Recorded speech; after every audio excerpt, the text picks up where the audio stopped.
What's up, folks? Welcome back to the channel. If you're new, thanks for joining. So back out here at the range at 50 yards, we got old Schmidt back out here. This is a 1889 Schmidt and Rubin. Very modern for its time. It's been in service for Switzerland since 1889 to 1953. Huge shout out to West Covina Dodge. This is his rifle. And today we're going to try to duplicate the GP11 round.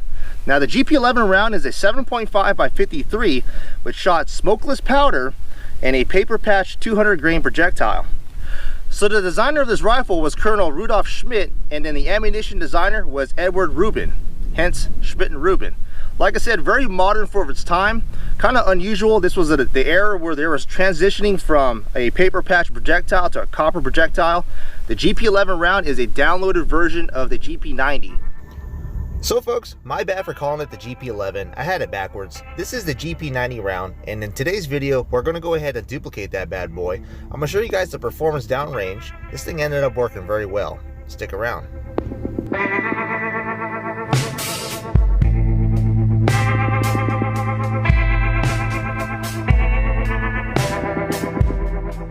So West Covina Dodge actually left behind some powder-coated projectiles that were sized to .314. I then double wrapped paper patched using onion skin paper. On the heel of the bullet, all I did was just twist wrapped it and then cut off the ends. So this rifle, the Schmidt and Rubin, is actually a gain bore, gain twist. So with the double wrap patch, I was able to get it to .322, and using a NOE sizing bushing, I sized them down to .321 just to iron out the paper.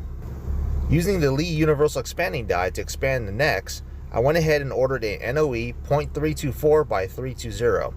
This will flare the case mount to .324 and then the neck to .320. The brass that's being used is Pride Partisan brass 7.5 by 55 using CCI 200 primers. I then trimmed the brass down to 53.5 as close as possible.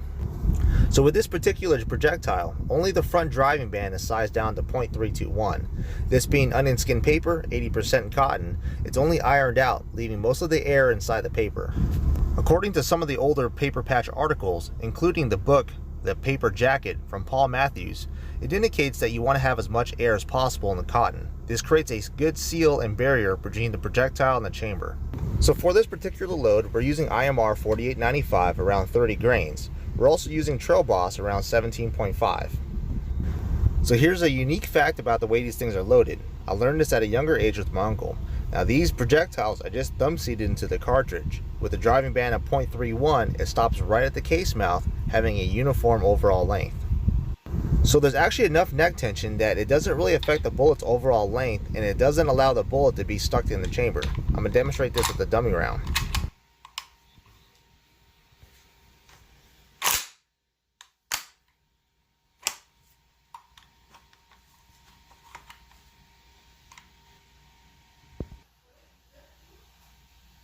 Okay, so we're going to try some of these rounds. These are paper patch, and this firearm actually does have a stripper clip, which I'll utilize later on, but it's actually top mag fed. Even though you can detach the magazine, it's actually easier to feed from the top.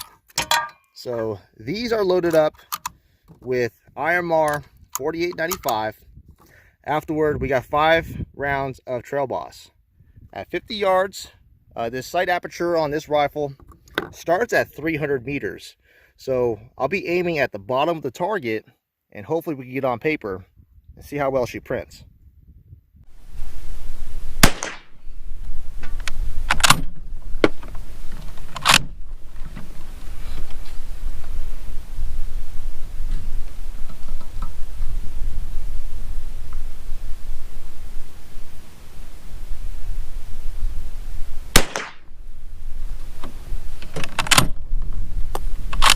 Very soft shooting. I like this thing a lot. All right, so 50 yards, we got, that's roughly it's about a 3-inch group. Kind of weird to see how that first shot was there, and then these ones don't seem like they're keyholing. Seem like they're shooting pretty good. My point of aim was actually down here, so I was aiming here, 300 yards, 300 meters. At least my windage is correct. It looks like it's putting me right about here. So if I was to aim, say right about here or here, I put me right on center bullseye, 50 yards. But 5 shots, that's actually not bad for that rifle with the paper patch cast lead projectile. We'll get some speeds later on, but we'll try some Trail Boss next. Let me go ahead and mark this out, get a whole new target up. Well, check that out. It looks like the Trail Boss loads are working very, very well. The holes seem to be pretty uniform. It's got a tighter group too. So that's roughly, I'd say, 1.5 to 2 inches there. I do have one way up here. That seemed to be a little bit of a flyer, and you could tell that that one keyholed a little bit. Military surplus rifle, 1889. That's not shooting bad at all. I could definitely do that iron sights, some long range. So let's get to the reloading bench, load some more up, and come right back out here. Okay, so we're gonna try to get this done before the sun goes down.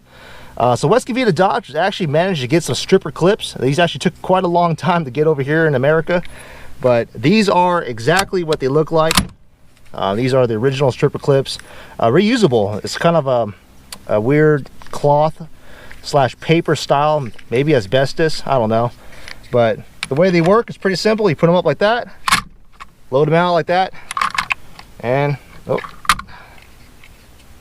pull them out. Pretty simple as that. So pretty effective. Like I said, this cartridge, or this rifle itself, was very advanced for its time. Now this is 31 grains of IMR 4895, again at 50 yards. Let's see if we get a better group now.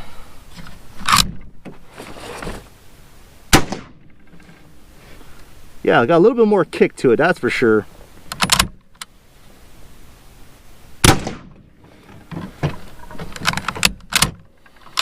All right, so I'm actually pretty impressed. So I was actually aiming right here, 50 yards. That put it right on the bullseye, and that is a pretty good looking group. Now, no keyholing. That's what I'm looking for here. Some pretty nice straight holes. We do have one that sit high, so I'm not sure which one that was. The camera ended up falling down on me, but I did feel like I pulled one shot, and I think that was what it was. Other than that, 1, 2, 3, 4, pretty phenomenal. I'm pretty happy with that. 31 grains. We'll get a velocity reading with that tomorrow, and hopefully take that out long range. All right, cool, man. Pretty excited. That's awesome. Got a load that works.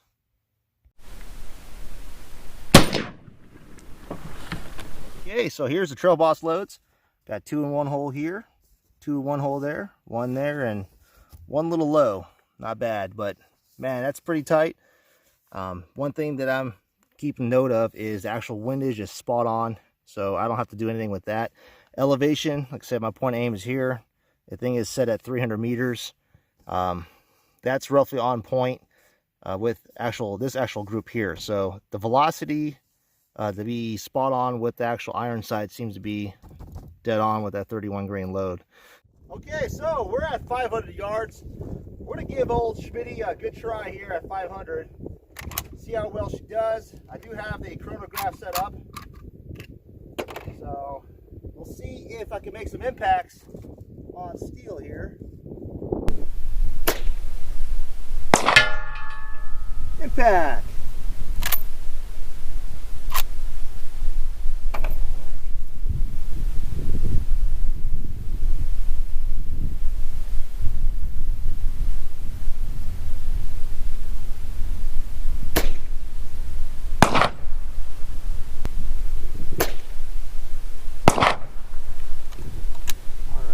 Die down a little bit.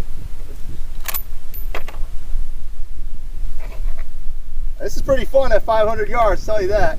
Got 1 impact.